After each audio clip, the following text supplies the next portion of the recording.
Quilters Newsletter TV, the Quilters community, is brought to you by Handy Quilter, designed by a quilter for quilters. Robert Kaufman Fabrics, quality fabrics for quilting. Sulky, express yourself with Sulky and create with confidence.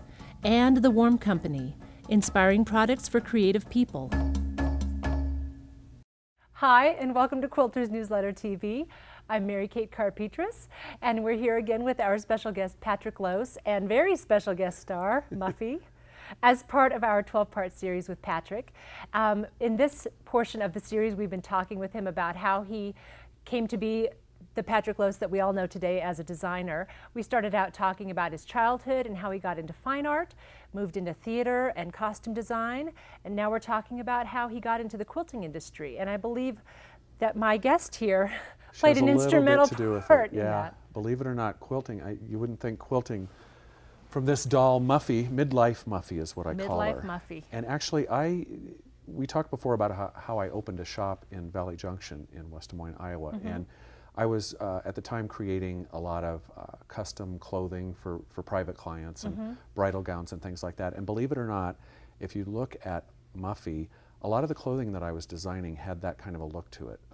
Jean Marc was a designer that was very well known at the time and had this sort of color block sense mm-hmm. of, you know, one sleeve might be one fabric or treatment of fabric. And I was very intrigued by that and kind of working in that direction. And a woman from down the street, from where my shop was, had another shop. It was called Donna's Dolls and Country Collection. And I had been in her shop a few times just because it was always interesting from the window. She had a lot of holiday kind of things in her shop and antiques, which Valley Junction in Iowa is a antique hub. Okay. I mean, it's wonderful. So I'd happen in there a few times, and we became friendly, and she came down to my shop one day just looking around, and she had just come from what she told me was a trade show, and I later discovered it was Quilt Market. Okay. And she was talking on and on incessantly about a group of dolls that she had seen there. And I mean, it was over my head. I had no interest. I mean, I was like, what is this woman talking about? And she said, you'd be a great person to design a doll. You know, you could take this doll and, you know, show it in the industry. I'm sure you could do this and it would be, you know, well received and everything. And I'm like, you're nuts, Sounded lady. like a crazy idea. Oh yeah, I mean, I Did thought, you have any clue about the quilt industry at the time? Oh no, absolutely And this is, you said, nothing. about 20 years ago? This roughly? yeah, So it like in been the early 20 90s or so? Yeah, Okay. 93 I believe was the So first. things were really ramping up at that time. Yeah, oh yeah, Starting to definitely. Really And yeah, because I got in right when it was, all that was, that growth was happening. And you know, I sort of started thinking, you know, maybe she has something, and I'll just go home and play with some fabric or whatever. And honestly, this is what happened, and I had her done overnight.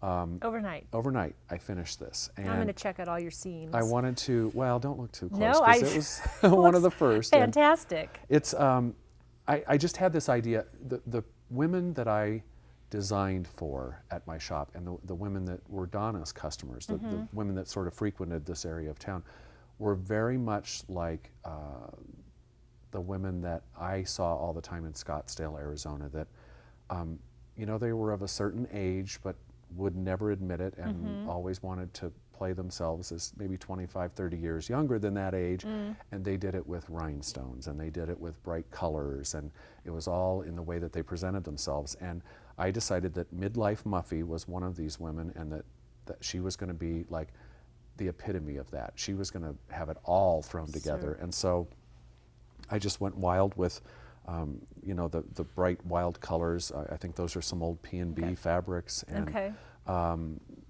you know, I just put it all together, and then gluing rhinestones on. And I thought, you know, what am I going to do for hair? She's such an odd shape, and she's got this almost bald head. And so I just grabbed some telephone wire, you know, and I can see the little curled it around a pencil and sewed it on, and then tied little rags in it, and you know, just went crazy with it. And when I took it to her, she loved it. And the thing was, she liked it so much she wanted to sell it in her shop now. So said, no, then she she's started not well, yeah, and that's the original. But she did ask me to start making some other ones. So I know that I personally sewed over 100 of them, because I kind of stopped there. And she decided that her daughter is Amy Martin. This is Donna Martin was the woman that ran the shop, and we're very good friends now. I have the best memories of her and her family. And Amy, her daughter, Amy Martin, is Amy Barrickman, who owns and runs Indigo Junction, a great pattern company. Actually, Amy's like me. She's into a little bit of everything. She's just very talented. And Amy thought that Midlife Muffy needed to be a pattern for her customers so that they could make their own. And I thought, you know, that's more what I would have an interest in, is doing something that other people could, you know, I could teach other people to make. So we created a pattern, and Amy decided to go to market with it. And she went to, I believe it was Boston in 1993 was the market, spring market. And that's where my life changed, I mean, literally.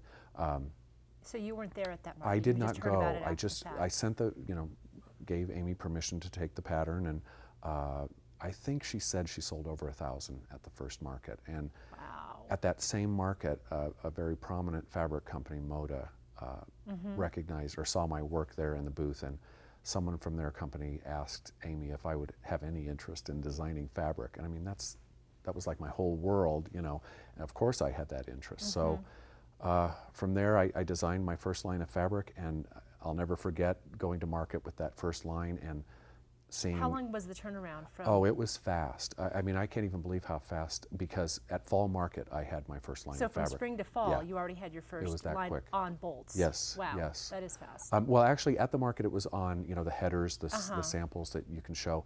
But the and bolts come very quickly after that. yeah, it was very quick. Yeah, because there was a holiday line in there. So, Okay. and I remember being at that market and standing in Amy's booth, and the crowds of women standing outside of the booth grabbing the headers from each other and passing them. And I mean, it was frenzied. And I didn't understand why, because I didn't know the quilting industry. But after walking that market, I saw things were very dull. I don't want to say dull, dark and drab. The colors were more, you know, homespun. It was very. it was still that carryover from the 80s. It was where definitely we had more, hunter you know, green and burgundy and right. everything. Calico Yes, influence. or take whatever you have and dip it in tea, you know, and make it look dingy. And I think what happened was that it was so refreshing, maybe, to people that had been around those colors so long, to see all this bright, you know, vibrant colors. And so that's where I really, you know, I took that and ran in fabric collection since. It's always just really bright, pure colors is what I start with. Gem tones. Yeah, and I might move into, you know, with a certain collection into more earthy and you know, different shades, but it always starts with the pure spectrum. That's what I think of your signature palette as being those like bright jewel tones. It really, yeah, she's got it Case in all, point. definitely. So, you know, that's how I fell into the quilting industry, and I worked with Donna and Amy for several years, just designing my patterns for Amy. And then she kind of took a different turn with the things that she was doing, and I did too, and my patterns didn't sort of work with, you know, the aesthetic of her lines and collections. And so we sort of, I went on my own and designed some of my own patterns, and you know, we didn't work together as much. We're still great friends, and have very fond memories of those first markets where we worked together. We laughed, I mean, the entire time we were at market. So it was a really great relationship. And it's so nice. Again, speaking of mentors, Donna and Amy both were great mentors for me to get me, you know, up and running. And I owe a lot to them for getting me into the quilting industry, because I absolutely love working in it. And so, you know, from there it was just one market after the other, and you know, moving on to, I designed for Timeless Treasures for 13 years, have a wonderful relationship with them. The first marbles that I printed or designed for Moda are still in print 20 years later. The marbles that I designed for Timeless Treasures, maybe 15 years later, are still in print. And again, that is no small thing in this industry I at feel all. so fortunate and so blessed that that quilters enjoy what I do, Right. and I feel like I've been taken under their wing almost, because I was a total foreigner to this industry, and to be, you know, pulled into it and accepted, and you know, have people so supportive of what I do, and so into what I do.